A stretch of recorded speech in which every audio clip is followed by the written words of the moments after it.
मधुबनी जिला का बिस्फी प्रखंड रघेपुरा पंचायत हमारे साथ सतीश प्रसाद मेहता जी हैं, जिस पंचायत से पहली बार मुखिया हैं।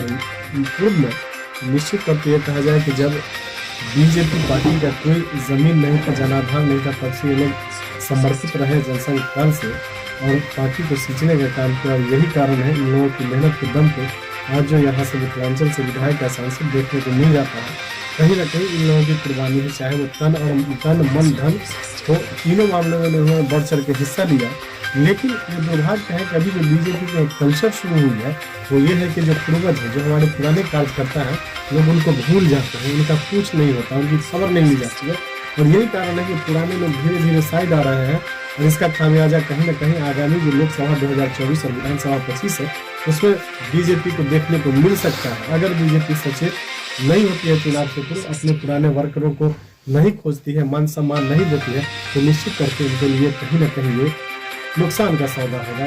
आप पुराने बीजेपी के समर्थित वर्कर हैं सर, और आप रघेपुरा पंचायत के मुखिया भी हैं। क्या ऑब्जर्व करते हैं अभी जो आपका स्थानीय विधायक और सांसद है, इनका दर्शन आम आदमी को हो पाता है?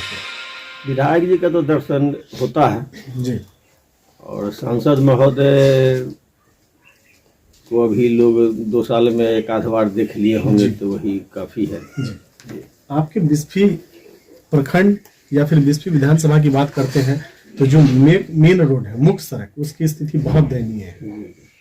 इसके लिए आपके स्थानीय सांसद और विधायक ने क्या किया?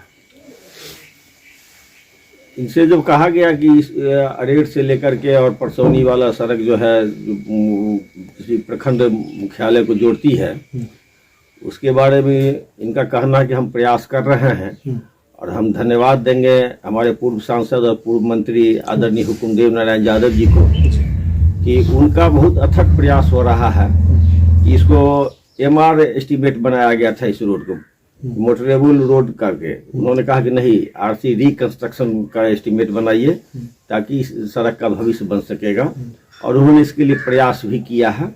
देखे आगे क्या होता है। तो अभी जो वर्तमान सांसद और विधायक हैं उन्होंने क्या किया? तो पूर्व के सांसद, जी वर्तमान का क्या योगदान रहा?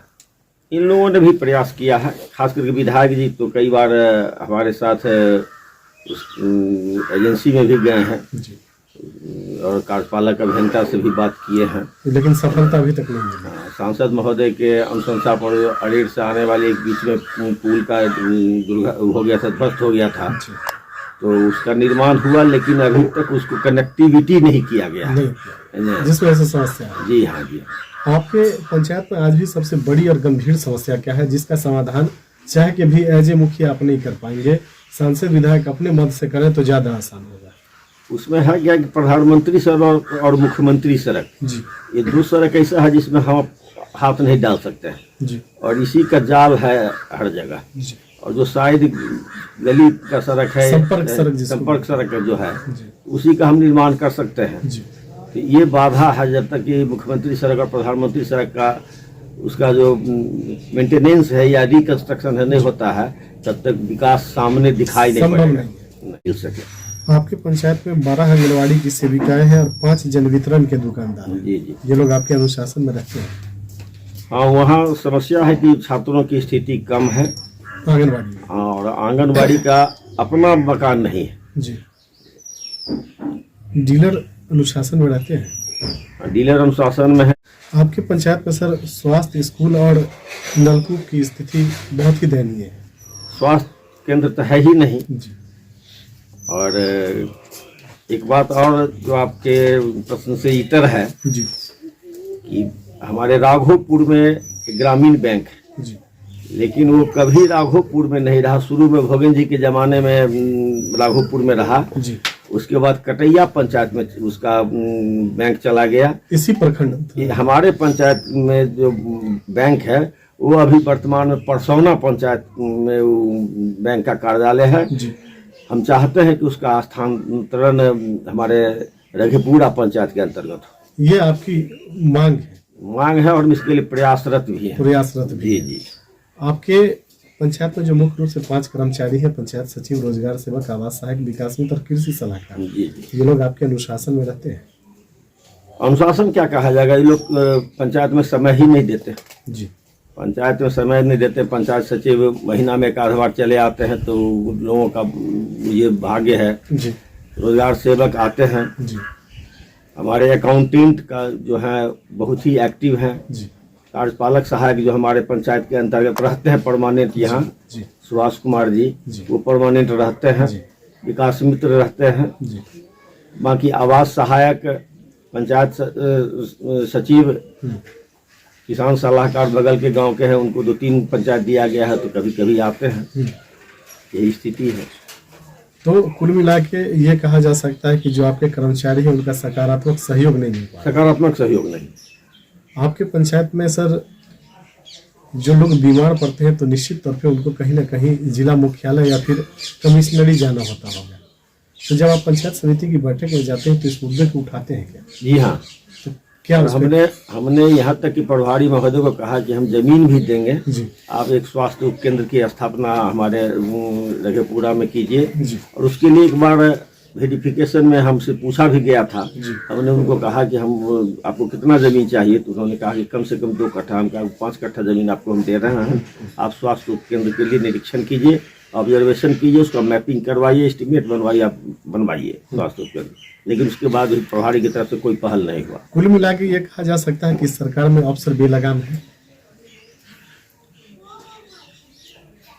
कुछ अफसर हैं जो सकारात्मक है, कुछ अफसर, लेकिन अधिकांश बेलगाम है। जी हाँ, जी हाँ, अफसर शाही दिखने को मिलती है क्या जब ब्लॉक जाते हैं तो? निश्चित रूप से।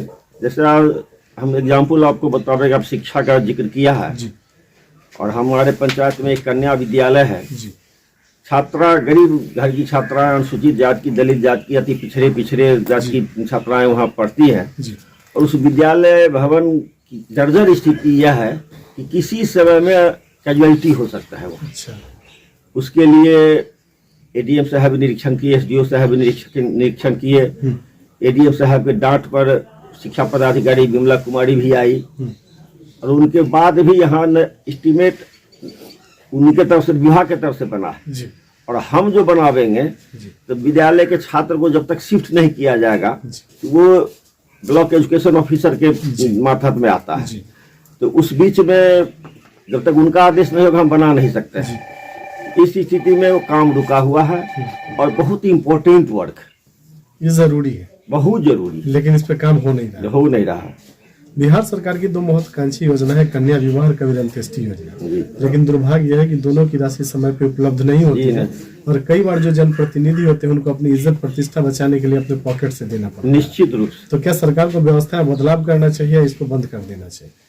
व्यवस्था में बदलाव मुखिया के माध्यम से तो नहीं करना चाहिए, कि उसमें भी जिस समय मुखिया के माध्यम से दिया जाता था, उसमें पूर्ण रूप से राशि लोगों तक नहीं लोगों तक नहीं पहुंच पाती। पहुंच। ये आप कह रहे हैं कि लोग कफन का पैसा भी खा लेते हैं। जी हाँ, जी हाँ, सिस्टम ठीक है, जी। उसमें ऑफिशियल जो डिले हो रहा है उसमें तेजी लाने की आवश्यकता है। उसमें बदलाव होनी चाहिए। आखिरी सवाल आपसे सर, अभी जो आपके बिहार के मुख्यमंत्री हैं वो समाधान यात्रा पे हैं, तो इस यात्रा से समाधान होता दिख रहा है आम लोगों का, जनप्रतिनिधि का? जी नहीं, बिल्कुल नहीं, इसलिए कि पब्लिक कंट्रैक्ट नहीं हो पाता है। अभी अफसर से ही अभी घिरे रहते हैं। अभी छपरा में या सिवान में जी जी जो जहरीली शराब से मौत हुई, जी उससे पीड़ित लोग जी और पीड़ित परिवार के लोगों के द्वारा आज काला झंडा दिखलाया जा रहा है, जी जी सिर्फ इसलिए कि उसका मुआवजा नहीं देंगे। मरने वाले तो पी के, ठीक है, आपके शासन में जहरीली शराब बनाई गई, उसका सप्लाई किया गया, आपूर्ति किया गया, इसलिए उसकी मौत हुई। जी लेकिन उसके बच्चे, उसके परिवार वाले की क्या गलती थी? उसकी बिल्कुल उसके लिए तो उसको अनुदान मिलना चाहिए था। बिल्कुल, यह सरकार की जिम्मेदारी है जी हाँ, जी कि अगर आपके यहाँ बैन है और बन रहा है इस तरह का, तो जो विभागीय पदाधिकारी हैं जो थाने के अधीन आता है उन पर भी कार्रवाई होनी चाहिए। निश्चित रूप से होनी चाहिए। और यह जो कारोबार है कहीं न कहीं मिली भगत से ही चल रहा है। जी अब कोई गांव ऐसा नहीं है जहां वर्तमान में शराब नहीं मिलता, शराब नहीं मिलता है, धड़ल्ले से नहीं मिलता है। धड़ल्ले से। जी हाँ, जी।